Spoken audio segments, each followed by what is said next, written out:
आज हम लोग क्लास 10 की हिस्ट्री की पढ़ाई करने जा रहे हैं और हिस्ट्री में जो चैप्टर नंबर 3 आपका है इंडो चाइना या हिंद चीन में राष्ट्रवाद, ठीक है, उसी की पढ़ाई हम लोग आज करेंगे और उसी की पार्ट नंबर हम लोग 5 की पढ़ाई करेंगे। कौन सा पार्ट की पढ़ाई करेंगे?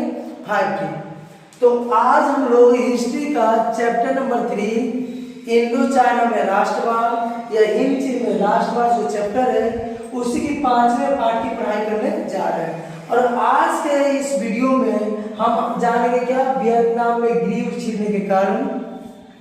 ध्यान से सुनिए, आज के वीडियो में हम जानेंगे वियतनाम में ग्रीव छिड़ने के कारण। दूसरा जानेंगे माइली हत्याकांड। दूसरा टॉपिक क्या है? माइली हत्याकांड। और तीसरा है अमेरिकी वियतनामी युद्ध में महिलाओं का योगदान। तो आज के इस वीडियो में हम 3 सवालों का आंसर जानेंगे, 3 सवालों का उत्तर जानेंगे। ठीक है, पहला सवाल है आपका कि वियतनाम में ग्रीव छिड़ने के पीछे क्या क्या कारण था। इसको ऐसा पूछा जा सकता है कि वियतनाम में ग्रीव छिड़ने के पीछे क्या क्या कारण था। दूसरा, माइली हत्याकांड के विषय में आप क्या जानते हैं? माइली हत्याकांड के विषय में आप क्या जानते हैं? और तीसरा, अमेरिकी वियतनामी युद्ध में महिलाओं का क्या योगदान था, स्त्रियों का, औरतों का क्या योगदान था। अमेरिकी वियतनाम में जो युद्ध हुआ उसमें औरतों का क्या योगदान था, हम ये 3 आंसर जानने जा रहे हैं। ठीक है, तो हर वीडियो में हम जैसे बोलते हैं कि जो भी नोट्स है, जो भी हम समझाना चाहते हैं वो हम क्या कर चुके हैं, क्या कर देते हैं, बोर्ड पे लिख देते हैं। जो भी हम आपको समझाते हैं वो बोर्ड पे पहले ही क्या करते हैं, लिख देते हैं, ताकि जो बच्चे नोट्स बनाना चाहते हैं, जो बच्चे चाहते हैं कि एक अच्छा सा नोट्स बनाकर तैयार कर ले ताकि बाद में वो याद करने में कोई दिक्कत ना हो, तो क्या कर सकते हैं, यहाँ से स्क्रीनशॉट ले सकते हैं और स्क्रीनशॉट लेकर आराम से कॉपी में उसको लिख सकते हैं। तो अगर आप भी चाहते हैं कि नहीं मेरा नोट्स बनकर तैयार हो जाना चाहिए तो आप क्या कीजिए, इसको जल्दी से स्क्रीनशॉट ले लीजिए। ठीक है, बोर्ड के साइड में खड़े हैं, आप इसका जल्दी से स्क्रीनशॉट ले लीजिए और स्क्रीनशॉट लेने के बाद वीडियो को आराम से देख लीजिए, समझ लीजिए, फिर कॉपी में आप स्क्रीनशॉट से लिख लीजिए। ठीक है, तो आपका नोट्स क्या हो जाएगा, तैयार हो जाएगा। ऐसा ना आपको कहीं जाने की कोई जरूरत नहीं पड़ेगा। आपको हर एक सब्जेक्ट का, हर एक टॉपिक का वीडियो हम आपको यहाँ पर दे देंगे। हर एक सब्जेक्ट का, हर एक टॉपिक का वीडियो यहाँ पर देंगे। मैथ का भी वीडियो आपको मिल जाएगा, साइंस का भी मिल जाएगा, सोशल साइंस का भी मिल जाएगा, हिंदी भी मिलेगा, इंग्लिश ग्रामर भी मिलेगा। हर टॉपिक का यहाँ आपको वीडियो मिलेगा। बस आपको करना क्या है कि हर एक वीडियो को इसी स्क्रीनशॉट लेते जाइए और सब्जेक्ट बाय सब्जेक्ट जिससे फेयर कॉपी किया जाता है ना, वैसे कॉपी में आप लिखते जाइए, तो आपका कॉपी तैयार हो जाएगा, ये मेरा गारंटी है। तो चलिए, बहुत हो गया, अब इसको हम शुरू करते हैं, है ना। तो आज का पहला टॉपिक है वियतनाम में ग्रीव छिड़ने के कारण। स्क्रीनशॉट ले लिया है ना, ठीक है। अब समझ लेते हैं वियतनाम में ग्रीव छिड़ने के कारण। मतलब वियतनाम जो था देश, जो हिंद चीन में 3 देश था ना भाई, हिंद चीन में 3 देश था, वियतनाम, लाओस, कंबोडिया। तो वियतनाम के बारे में पढ़ने जा रहे हैं। तो वियतनाम में जो ग्रीव छिड़ा उसके पीछे क्या कारण था, तो हम पिछले पार्ट में, पार्ट नंबर 4 में हम आपको बताए थे एक बार कि सर जिनेवा समझौता हुआ तो 1954। अगर आप वो वीडियो नहीं देखे हैं तो आप प्लेलिस्ट में जाके देख सकते हैं। अगर आप वीडियो वाला नहीं देखे हैं तो प्लेलिस्ट में जाके आप वहां से देख सकते हैं। ठीक है, तो हम आपको जिनेवा समझौता के बारे में बताए थे। 1954 में जिनेवा समझौता हुआ था। और जिनेवा समझौता में क्या होता है, वियतनाम को 2 भागों में बांट दिया गया, उत्तरी वियतनाम और दक्षिणी वियतनाम। तो दक्षिणी वियतनाम में बाओ डाई का सरकार बना था। किसका? बाओ डाई का। वहीं से कहानी शुरू होता है, वहीं से कहानी शुरू होता है कि जब वियतनाम का विभाजन हुआ तो बाओ डाई का सरकार बना था दक्षिणी वियतनाम में। और बाओ डाई का सरकार अलोकप्रिय था, अच्छा सरकार नहीं था, अलोकप्रिय सरकार था। इसको वहां से हटा दिया गया 1955 में। बाओ डाई को 1955 में हटा करके नगो दीन डीएम को सत्ता दिया गया। जो वहां का सत्ता है, शासन, वहां का सत्ता शासन किसको सौंप दिया गया? नगो दीन डीएम को। समझा गया? नगो दीन डीएम को 1955 में वहां का सत्ता सौंप दिया गया। कहां का? वियतनाम का। किसको हटा करके? बाओ डाई को हटा करके। ठीक है, लेकिन ये इसका भी सरकार जो था ना वो निरंकुश था। कैसा था? निरंकुश और स्वेच्छाचारी। निरंकुश और स्वेच्छाचारी का मतलब तो समझाता ही है, अपना मनोमर्जी करने वाला। इनके शासन में किसी का रोक टोक नहीं था, निरंकुश था, ठीक है। स्वेच्छाचारी, अपने मर्जी से जो मन में आता था वो करता था। ठीक है, तो ऐसा इसका शासन था। तो ऐसा शासन को जनता कभी पसंद करेगा? ऐसा शासन को जनता तो कभी पसंद नहीं करेगा ना भाई। इसका विरोध करना शुरू कर दिया जनता जो है, इसका विरोध करना शुरू कर दिया नगो दीन डीएम का। पहला पॉइंट क्लियर हुआ। पहला पॉइंट में आपको यही बताया है कि जब वियतनाम का विभाजन हुआ तो बाओ रे का सरकार बना दक्षिणी वियतनाम में, लेकिन बाओ रे का सरकार क्या था, अलोकप्रिय था, अच्छा सरकार नहीं था, अलोकप्रिय था, तो उसको हटा दिया गया 1955 में। कब? 1955 में उसको हटा दिया गया और उससे जब नगो दीना डीएम को क्या बनाया गया, वहां का सरकार बनाया गया, नगो दीना डीएम को वहां का सरकार बनाया गया। लेकिन इसका सरकार भी अच्छा नहीं था, ये भी निरंकुश था और स्वेच्छाचारी था। तो जनता क्या करना शुरू किया, विरोध करना शुरू किया। दूसरा पॉइंट, डीएम ने अपनी सत्ता का विरोध करने वालों को भीषण अत्याचार किया, मतलब जो जो जनता इसका विरोध कर रहा था उसको बहुत ज्यादा अत्याचार किया। कौन? डीएम। समझा रहा है? ये जो नगोदीना डीएम है, इसका जनता विरोध करना शुरू कर दिया था ना, तो जो जनता इसका विरोध कर रहा था ना उसको बहुत अत्याचार किया। कौन? नगोदीना डीएम। उसको जेल में डाल देता था और मरवा देता था। समझा है? बिल्कुल हिटलर जैसा बन गया था। जैसे हिटलर का जो विरोध करता था उसको मरवा दिया जाता था ना जी, तो वही बात यहाँ भी है कि जो जो इसका विरोध किया, नगोदीना डीएम को जो जो इसका विरोध किया उसको क्या किया गया, बहुत ही अत्याचार किया गया, बहुत ही अत्याचार, बहुत गलत किया गया उसके साथ। ठीक है, उसको जेल में दबा दिया जाता था और उसको जान से मरवा दिया जाता था। ठीक है, ये दूसरा पॉइंट हुआ। तीसरा पॉइंट क्या हुआ कि डीएम जो था एक धनी परिवार से था, अमीर घर से था, अमीर घराने से था। कौन? डीएम। डीएम जो था एक अमीर घराने से था, अमीर परिवार से था। ठीक है, अब वियतनाम की अधिकांश जनता क्या थी, किसान थी, तो किसानों का ये दुख दर्द नहीं समझ सका। ठीक है, किसानों का दुख दर्द नहीं समझ सका। किसान जो था भूमि सुधार की मांग कर रहा था। किसान जो था क्या मांग कर रहा था, भूमि सुधार। किसान जो था भूमि सुधार की मांग कर रहा था, लेकिन इसने सुधार नहीं किया। इससे भी जनता क्या हो गया, इसका विरोधी बन गया। ऐसा ना, इसका विरोध करना शुरू किया। ठीक है, इसके खिलाफ हो गया। तो दिक्कत। अगला जो पॉइंट है, डीएम जो था कैथोलिक परिवार था, कैथोलिक और ईसाई धर्म। कैथोलिक का मतलब क्या होता है, ईसाई धर्म, पता है ना, कैथोलिक ईसाई धर्म को मानने वाले को बोलते हैं। तो डीएम जो था कैथोलिक परिवार के था और ये अध्यादेश 10 एक नियम कानून था, अध्यादेश 10 इसको नहीं हटाया। इस नियम के अनुसार ईसाई धर्म को मान्यता दिया गया। अब बौद्ध धर्म को क्या कर दिया गया, गैर कानूनी घोषित कर दिया गया। बौद्ध धर्म को गैर कानूनी घोषित कर दिया गया, बौद्ध धर्म को मानना नहीं है, जो कर दिया गया। लेकिन वियतनाम के जो अधिकांश किसान थे, जनता था, वो कौन सा धर्म मानता था, बौद्ध धर्म। अब यहीं पर मान लीजिए कि यहीं पर क्या किया जाएगा कि हिंदू धर्म को गैर कानूनी घोषित कर दिया जाएगा, तो हम लोग मान लेंगे, नहीं ना मानेंगे। तो यही बात हुआ कि डीएम जो था खुद कैथोलिक परिवार का था और ईसाई धर्म को मान्यता दे दिया। ईसाई धर्म को क्या किया गया, मान्यता दे दिया। अब बौद्ध धर्म को गैर कानूनी घोषित कर दिया, बौद्ध धर्म को गैर कानूनी, इलीगल, बौद्ध धर्म को क्या घोषित कर दिया गया, इलीगल घोषित कर दिया गया। ऐसे ना, बौद्ध धर्म को इलीगल, गैर कानूनी घोषित कर दिया गया। अब वहां के अधिकांश जनता कौन सा धर्म मानता था, बौद्ध धर्म। तो लोग क्या करना शुरू किया, विद्रोह करना शुरू कर दिया। ऐसे ना, ये 4 वो कारण था वियतनाम में गिरोह छिड़ने का। समझ आया? एक बार फिर से हम आपको बताते हैं शुरू से, ध्यान से सुनिएगा। वियतनाम में गिरोह छिड़ने का बहुत सारा कारण था। हम आपको कितने कारण बता रहे हैं, 4 कारण। एग्जाम में आया था 3 कारण भी लिखे हुए तो काम हो जाएगा। ठीक है, ऐसे 4 कारण बता रहे थे, चारों लिख देना तो ज्यादा अच्छा रहेगा। तो पहला कारण क्या है कि वियतनाम में बाओ रे का जो सरकार था वो अलोकप्रिय था। बाओ रे की सरकार क्या था, अलोकप्रिय था। तो उसको हटाकर 1955 में सत्ता किसको सौंपा गया, नगो दीना डीएम को। सत्ता किसको सौंपा गया, नगो दीना डीएम को। इसका भी सरकार क्या था, अलोकप्रिय था। अलोकप्रिय था मतलब निरंकुश था, स्वेच्छाचारी था। तो लोग इसका विरोध करना शुरू कर दिए। दूसरा कारण ये है कि डीएम जो है अपना, इसका मतलब डीएम का जो लोग विरोध कर रहा था, डीएम का जो लोग विरोध कर रहा था उसको बहुत ज्यादा अत्याचार किया। कौन, डीएम जो है अपना विरोध करने वाले लोगों को बहुत ज्यादा अत्याचार किया, पकड़ के जेल में डलवा देता था और उसको मरवा देता था। ठीक है, तीसरा कारण यह है कि डीएम जो था अमीर घर से था, अमीर घराने से था। अब वियतनाम का अधिकांश जनता गरीब किसान थी, वियतनाम की अधिकांश जनता गरीब किसान थी। ठीक है, तो गरीब किसान जो है भूमि सुधारों की मांग कर रहा था, लेकिन डीएम जो है कोई सुधार नहीं किया। इससे जनता बेचैन हो गया और इसका विद्रोह करना शुरू किया। समझा है ना?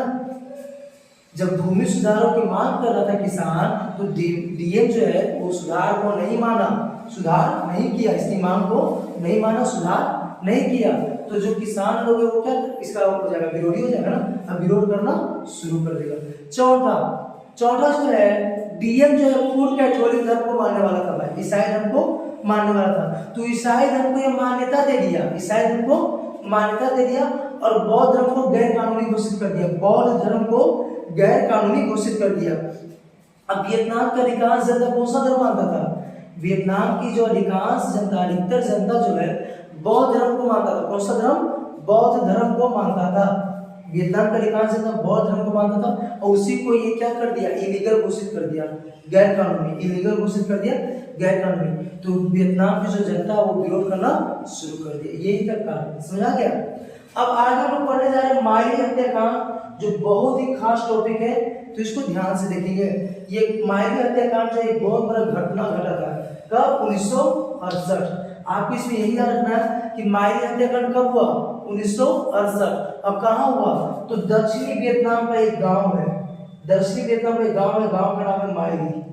गांव का क्या नाम है? माइली। इतना और याद हुआ? याद हुआ? तो माइली हत्याकांड कब हुआ?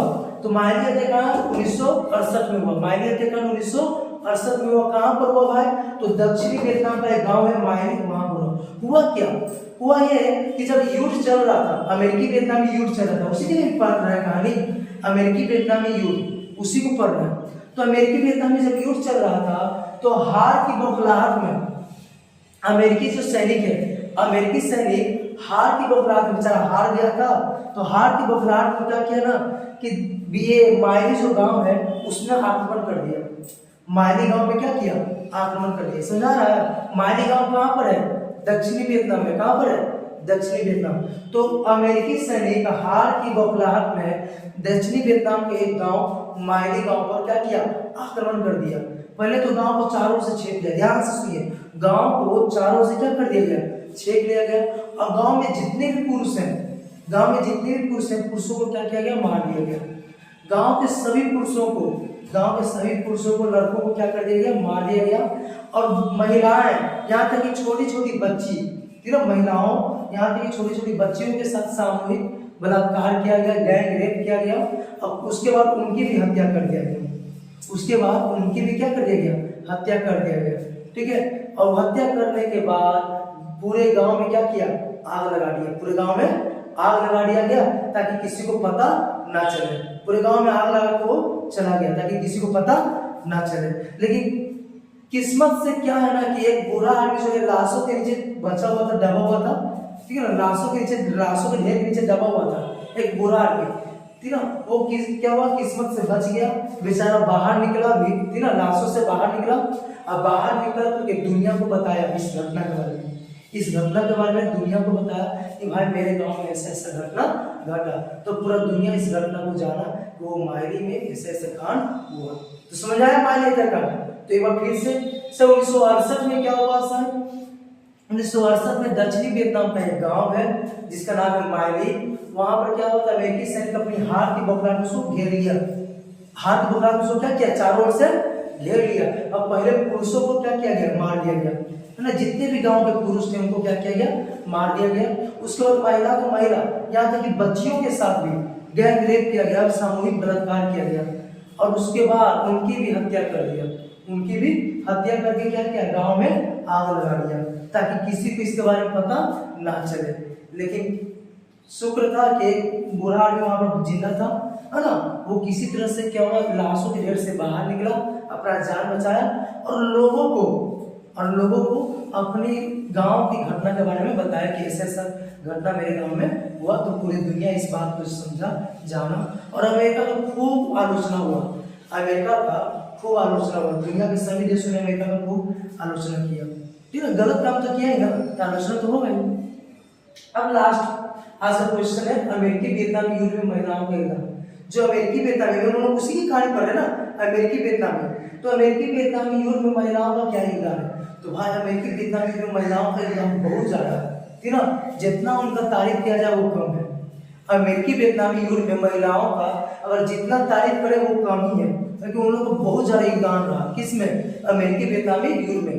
पुरुषों के साथ करने से करने मिलाकर हर समय वो काम किए, हर जगह काम किए, ठीक है, तो क्या काम किए भाई, कैसे हेल्प किए, वही जानने जा रहे हैं। तो देखिए लिख रहा है क्या अमेरिकी वियतनाम युद्ध में महिलाओं का विशेष योगदान है ना। अमेरिकी वियतनाम युद्ध में महिलाओं का बहुत ही खास योगदान है, युद्ध में भी और शांति काल में भी। युद्ध में भी और शांति काल में दोनों समय क्या है, महिला लोग जो है कंधे से कंधे मिलाकर पुरुषों के साथ काम किए, पुरुषों के साथ कंधे से कंधे मिलाकर काम किए भाई, ठीक ना। स्वतंत्रता संग्राम में उन्होंने बहुत सारे रूपों में भाग लिया। स्वतंत्रता संग्राम में उन्होंने क्या विभिन्न रूपों में भाग लिया, जैसे योद्धा के रूप में, योद्धा समझा रहा ना, योद्धा मतलब सैनिक, ठीक है, योद्धा के रूप में, सैनिक के रूप में लोग भाग लिए, ठीक है। कूली के रूप में भी भाग लिए, कूली के रूप में भी काम किया, अपनी देश की सेवा की है। नर्स के रूप में भी अपनी देश की वो सेवा की, ठीक है। तो लिखा है क्या कि ये लोग जो औरत होते हैं सेना में भर्ती हुए, सेना में भर्ती होकर क्या किए, बहुत सारे काम किए। भूमिगत बंकर और सुरंग, जमीन के अंदर जो बंकर बनता है ना, बंकर सुरंग है ना, उसको बनाने में ये मदद की है। कौन? महिला लोग। जमीन के नीचे जो बंकर होता है, सुरंग जो होता है, जिसका यूज किया जाता है युद्ध लड़ने में। युद्ध लड़ने में आप देखोगे बहुत सारे मूवी में कि जब युद्ध लड़ता है तो देखना जमीन के नीचे बंकर बना होता है, उसमें छिप के गोलीबारी शुरू किया जाता है ना। तो वो सब बनाने में, सुरंग बनाने में भी क्या किए ये लोग, बहुत हेल्प किए। उतना ही नहीं, हवाई पट्टी जहाँ पर हवाई जहाज उतरता है ना, हवाई पट्टियों को बनाने में भी ये लोग मदद किए। हवाई पट्टियों को बनाने में ये लोग क्या किए, मदद किए। साथ ही साथ हो ची मिन्ह मार्ग, इस मार्ग के बारे में हम लोग अगले पार्ट में जानेंगे। पार्ट नंबर 6 में पढ़ेंगे हो ची मिन्ह मार्ग। तो इस मार्ग के द्वारा ये लोग क्या किए, बहुत सारे सामानों की धुलाई करते थे। जो युद्ध में जरूरी सामान है ना, युद्ध लड़ने के लिए जो सामान की जरूरत पड़ता था, वो सब सामान का कौन धुलाई करते थे, महिला लोग, ठीक है। युद्ध में लड़ने के लिए जो सामान का जरूरत पड़ता था, वो सब सामान को कौन लेकर जाते थे, महिला लोग, ठीक है। महिला लोग कूली के रूप में क्या करते थे, सामानों की धुलाई करते थे। वो अपनी पीठ पर लेकर या साइकिल पर लेकर, साइकिल से या पीठ पर लेकर वो क्या करते थे, भारी भारी सामानों की धुलाई करते थे। साथ ही साथ ये जो रास्ता था, ये रास्ता बार तोड़ फोड़ दिया जाता था। अमेरिका का जो सेना था, इसमें बम गिरा गिरा के रास्ता को क्या करता था, तहस नहस कर देता था। अमेरिकी सैनिक हो ची मिन्ह मार्ग पर बम गिरा गिरा के क्या करता था, उसको तहस नहस कर देता था। तो जैसे तहस नहस करता था तो और लोग क्या करते थे, तुरंत इसको बना लेते थे, मरम्मत कर लेते थे। देखो कितना योगदान कर रहा है, ठीक ना। इस राष्ट्र को बनाने में इनका बहुत बड़ा योगदान है। हो ची मिन्ह मार्ग बनाने में भी इनका क्या बहुत बड़ा योगदान है। इसके बाद अस्पताल में जो घायल सैनिक है उनकी सेवा करने में इनका योगदान था। अस्पताल में क्या किए, सैनिकों की सेवा किए, घायल सैनिकों की क्या की, सेवा किए। युद्ध में भी अपनी वीरता का प्रदर्शन किया, हजारों बम को निष्क्रिय कर दिए, हजारों बम को निष्क्रिय किए। जहाजों को, अनेक जहाज को क्या किया, मार के गिरा दिए। अनेक जहाज ऊपर से बम गिरा रहा था ना, वो सब जहाज को भी क्या किया, मार गिरा। तो इस प्रकार हम कह सकते हैं कि अमेरिकी वियतनामी युद्ध में औरतों का जो योगदान था वो सराहनीय था, बहुत ज्यादा खास योगदान था। समझा यार। तो कोई पूछे जब आपसे कि बताइए अमेरिकी वियतनामी युद्ध में औरतों का क्या योगदान था, महिलाओं का क्या योगदान था, आपको बोलना है कि अमेरिकी वियतनामी युद्ध में महिलाओं का योगदान बहुत ही सराहनीय है। उनकी जितनी तारीफ किया जाए वो कम होगा, ठीक है ना। युद्ध में भी और शांति काल में भी, दोनों समय में भी वो क्या किया, औरत लोग जो है पुरुषों के साथ कंधा से कंधा मिलाकर काम किए, है ना। विभिन्न रूपों में वो भाग लिए, अलग अलग रूपों में नारी क्या किए, भाग लिए। जो महिलाएं हैं अलग अलग रूपों में अपने देश की सेवा किए, कूली बन के सेवा की है, सैनिक बन के सेवा की है, ठीक है, नर्स के रूप में सेवा की है, अनेक रूपों में योद्धा के रूप में सेवा की, अनेक रूपों में क्या किए, अपने देश की सेवा की। ये सेना में भर्ती हुए, कौन, औरत लोग की बड़ी संख्या में सेना में भर्ती हुए और सेना वाला काम किए, जैसे सुरंग बनाना, भूमिगत बंकर बनाना, ये सब काम किए हैं। हवाई पट्टी बनाना, जहाँ पर जहाज उतरता है वो हवाई जहाज का पट्टी बनाने में भी क्या किए, हेल्प किए। साथ ही साथ क्या किए, हजारों बम को निष्क्रिय किए, है ना। अनेक हवाई जहाज को क्या किए, मार के गिरा दिए, ठीक है। अस्पतालों में नर्स के रूप में क्या किए, घायलों की सेवा किए, घायल जो सैनिक हैं उनको नर्स के रूप में क्या किए, सेवा किए। साथ ही साथ जो हो ची मिन्ह मार्ग पर सामानों की धुलाई किया जाता था ना, वो औरत लोग ही करते थे, है ना। औरत लोग ही क्या किए, तो युद्ध में लड़ने के लिए जो सामान की जरूरत पड़ता था उसकी धुलाई किए ताकि युद्ध आसानी से लड़ा जा सके, है ना। और इन्हीं के योगदान के बदौलत क्या हुआ, अमेरिका के हार हुआ और वियतनाम की क्या हुआ, जीत हुआ। ठीक है। तो हम कह सकते हैं कि अमेरिकी वियतनामी युद्ध में महिलाओं का बहुत ही विशेष योगदान था। ये था आपका आज का वीडियो पार्ट नंबर 5। अगले वीडियो में हम क्या समझेंगे, तो अगले वीडियो में ये जो बोले ना हो ची मिन्ह मार्ग, अगले वीडियो में हो ची मिन्ह मार्ग के बारे में जानेंगे जो कि बहुत खास है। इसके बाद हम जानेंगे कि अमेरिका ने कौन कौन सा बम का यूज किया, कौन कौन सा बम यूज किया इस युद्ध में, वो भी जानेंगे। तो आज में इतना ही रहने हैं। फिर से आपको बोलते हैं कि अगर स्क्रीनशॉट आप नहीं लिए हो तो स्क्रीनशॉट ले लो, और बार बार बोलते हैं उसको कॉपी में जरूर लिख लिया करो। इससे आपका नोट्स एक तैयार हो जाएगा और आपको बाद में जब याद करना हो तो कोई दिक्कत नहीं होगा। तो चलिए आज इतना ही रहते हैं, मिलते हैं अगले वीडियो में पार्ट नंबर 6 में, जो कि इस लेसन का अंतिम पार्ट होगा। आज के इतना ही, धन्यवाद।